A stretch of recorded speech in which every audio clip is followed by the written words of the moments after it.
Bonjour à tous, bonjour Eric Heyer. Bonjour. Le chômage le mois dernier a marqué une stabilisation, mais les modes de calcul ont changé. Autrement dit, stabilisation en trompe-l'œil ou pas?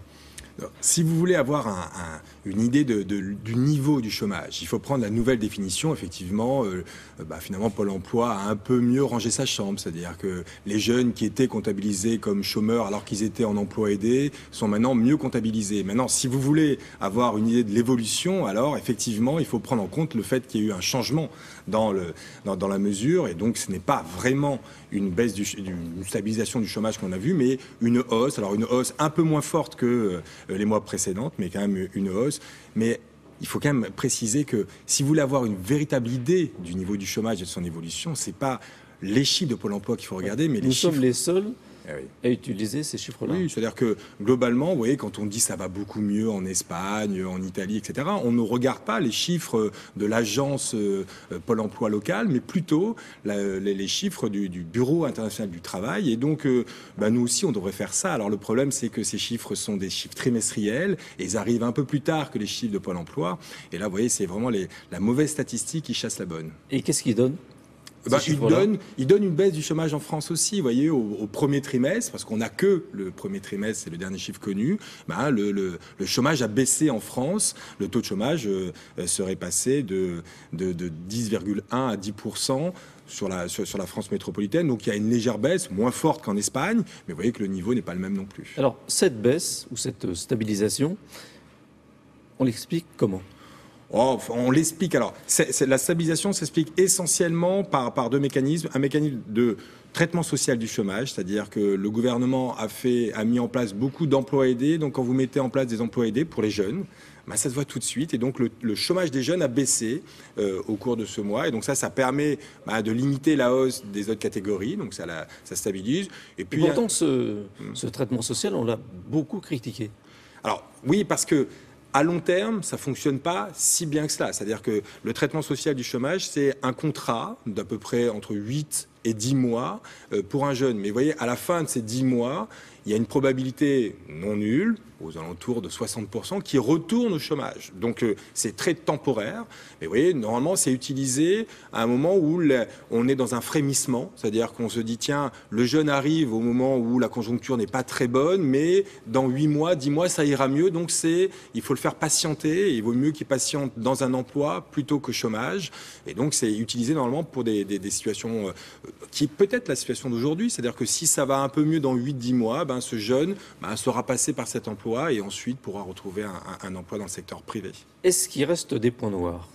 Alors le gros point noir, c'est le fait que même si on est dans une stabilisation du chômage, c'est à peu près toujours les mêmes qui sont au chômage. C'est ce qu'on appelle les chômeurs de longue durée. Et ça, il y a une explosion des chômeurs qui sont au chômage depuis 1 an, 2 ans et 3 ans. Et alors là, c'est une catastrophe. Pourquoi? Parce que, en économie, on ne sait pas grand-chose avec certitude, mais par contre, ce qu'on sait à peu près bien, c'est que plus longtemps on reste au chômage, plus il est difficile de retrouver un emploi. Et donc, tous ces chômeurs qui sont là depuis plus d'1 an, 2 ans, 3 ans, ont une probabilité de retour à l'emploi extrêmement faible et c'est ça qui devient du chômage structurel. Et donc, pour ces personnes, alors, ça dépasse les 2 millions, vous voyez. Donc là, on est dans un chômage de longue durée, de masse. Et donc, pour ces chômeurs-là, il est urgent d'agir. Alors, c'est plutôt par de la formation, on sait, qu'une politique de croissance, mais donc il faut faire des politiques très spécifiques pour ces catégories de chômeurs. Cela étant, il y a des signes positifs, notamment, par exemple, le moral des chefs d'entreprise, lui, il est en hausse. Oui, effectivement. Alors, on avait des bonnes nouvelles sur la production, c'est-à-dire que le PIB au premier trimestre avait fait plus 0,6, c'était très bien. L'indice de production industrielle se redressait, donc il y avait des signaux qui étaient assez bons de ce point de vue-là. Ce qu'il y a de nouveau depuis quelques mois, c'est que tout le monde reprend confiance. C'est-à-dire que les ménages ont vu leur confiance se redresser et surtout les chefs d'entreprise, ce qu'on appelle le climat des affaires, se redresse de façon assez spectaculaire. Et donc, vous voyez, quand les chefs d'entreprise ont confiance dans l'avenir, on peut dire que c'est le premier signe que l'investissement pourrait repartir pas tout de suite, mais dans un trimestre ou 2, et que l'emploi pourrait repartir d'ici la fin de l'année.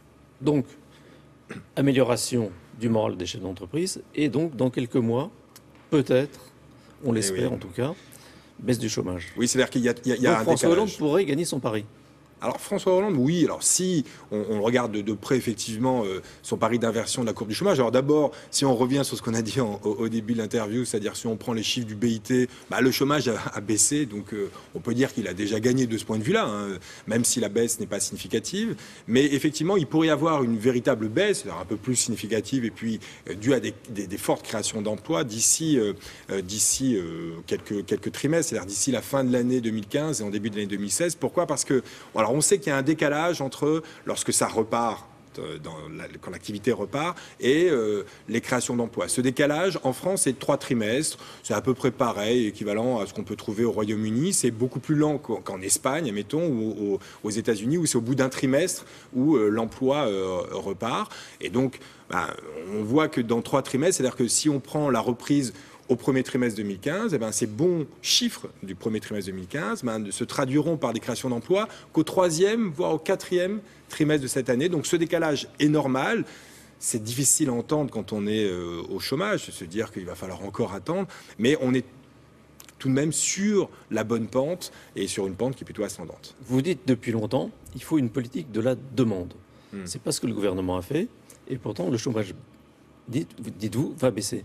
Oui, alors en fait, ce que je disais, c'est plutôt il faut une politique équilibrée entre l'offre et la demande. C'est-à-dire qu'il faut aider les entreprises, il faut restaurer la compétitivité, mais pas tuer la demande non plus. C'est-à-dire que pour qu'il y ait des gains de compétitivité et pour que ça reparte, il faut une étincelle, et cette étincelle ne peut provenir que de la demande, c'est-à-dire soit une demande intérieure, la consommation des ménages, soit une demande extérieure, les exportations. Mais il faut cette étincelle. Alors, c'est pas le gouvernement qui a allumé cette étincelle, c'est plutôt venu un peu de l'extérieur de l'économie française, c'est-à-dire la baisse du prix du pétrole. C'est un transfert de 20 milliards d'euros des pays producteurs vers un pays consommateur comme la France. Donc vous voyez, 20 milliards d'euros qui arrivent soit dans les poches des consommateurs, soit dans celles des chefs d'entreprise. Donc ça, c'est un supplément de demande. Et puis la baisse de l'euro a aussi permis de restaurer les carnets de commandes à l'étranger. Donc carnets de commandes en interne stimulés par la baisse du prix du pétrole, à l'externe par la baisse de l'euro.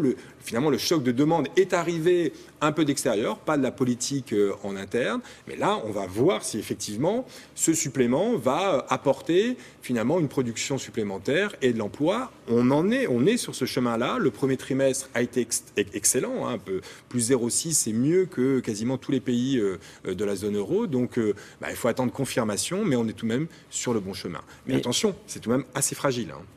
Merci. Merci beaucoup, messieurs, pour ces précisions qui sont donc fragiles. On passe tout de suite par la case publicité et on se retrouve après.